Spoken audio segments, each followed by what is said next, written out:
4th and goal to go to the 2. 34 seconds left to go in the ball game. This is the play right now. Takes the snap. Targeted goes in. Targeted all alone. And the quarterback keeps. Wow, what a call. Nobody touched him.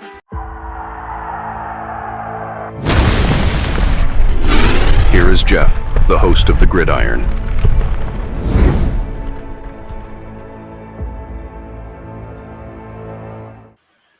Now, of course, I was talking about this moron. I held short of just talking about this moron because we were talking about Justin Pugh in 2013, OBJ in 2014, Eric Flowers in 2015. Then I was going to bring up 2016 and talk about this moron, but I didn't. Now, the reason why he's a moron is, if you don't have something really nice to say, just keep your mouth shut. You know what I mean? And one thing I never really liked that this moron found another team. So he's still hanging around. Now you don't know if he's going to make the 49ers. I'll read this article here, but he was talking bad about the Giants and the Giants fan base, and he was also talking after he gone from the Giants, he went to the Saints, and he was talking bad about them. He said something about, I don't know what stinks more, New Orleans or the New Orleans fan base or something like that.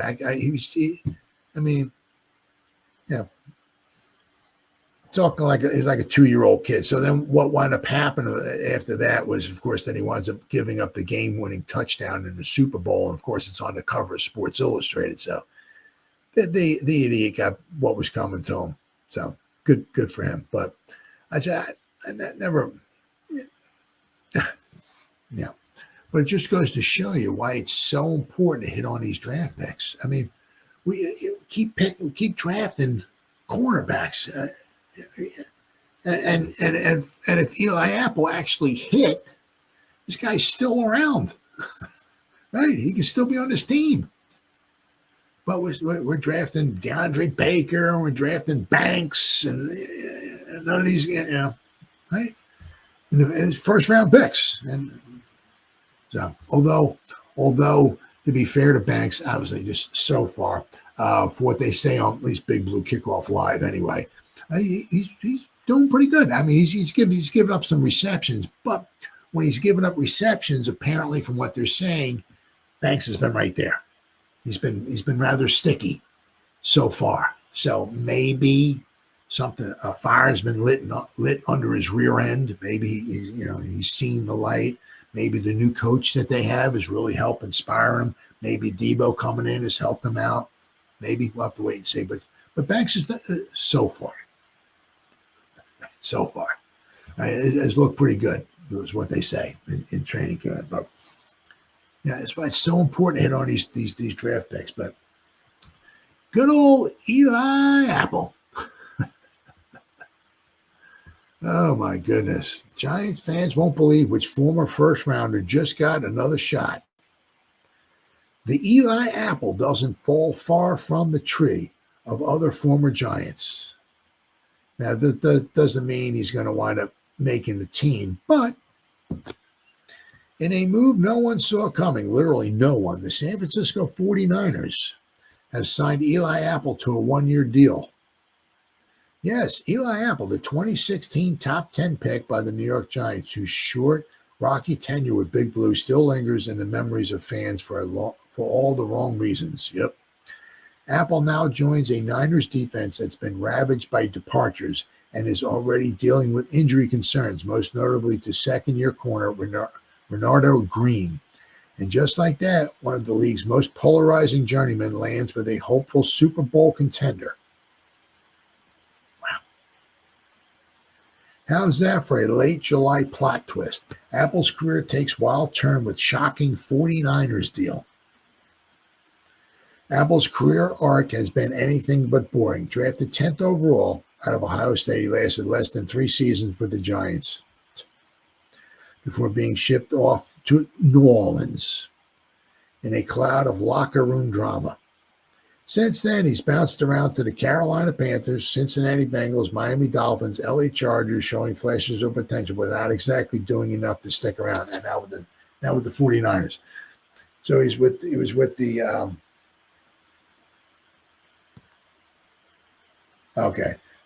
with the Giants, right? They went to the Saints. He went to the Panthers, he went to the Bengals, he went to the Dolphins, went to the Chargers. Now he's with the 49ers. So 7 different teams he's been on since 2016. So I guess this is his 10th season. He's been on 7 different teams. And he was with the Giants for the first 2 or 3 seasons. So basically almost everywhere he goes, he's there for like a year. But his most recent stint with the Chargers was marred by injury, limiting him to 4 appearances in 2024. But now, despite all of that, he's suiting up for a team looking to get back into the Super Bowl conversation. It's hard not to do a double take. Apple becomes the second former Giants defensive back to join the 49ers this year, following Jason Pinnock's, free agent deal in March. The 49ers were in desperate need to fill the back end with Talanoa Hufanga and Javarius Ward, both leaving in free agency. And as it turns out, you've played for the Giants in the past. That's all the previous experience you need. But while Pinnock's departure was more bittersweet, Apple's resurgence is straight up surreal. He arrives at the perfect time. If he's got anything left in the tank, training camp is now the time to show it. He'll be battling with Darrell Luter Jr., Trey Brown, and Trey Avery for backup duties. But holy moly, what a shocker this was. This is a player who clashed with teammates, got suspended for conduct detrimental to the team, and was publicly labeled a cancer by Landon Collins. And yet, 9 years later, he's still finding ways to keep his playing career alive. 49ers aren't what they once were, and neither is Eli Apple. But that doesn't mean this opportunity won't matter. A strong training camp could go a long way in helping him stick in 2025. And with a new defensive coordinator, Robert Saleh, back running the show, who knows if he can do anything to salvage a career once thought to be completely lost. Talk about not having this on your bingo card. Yeah, that's true.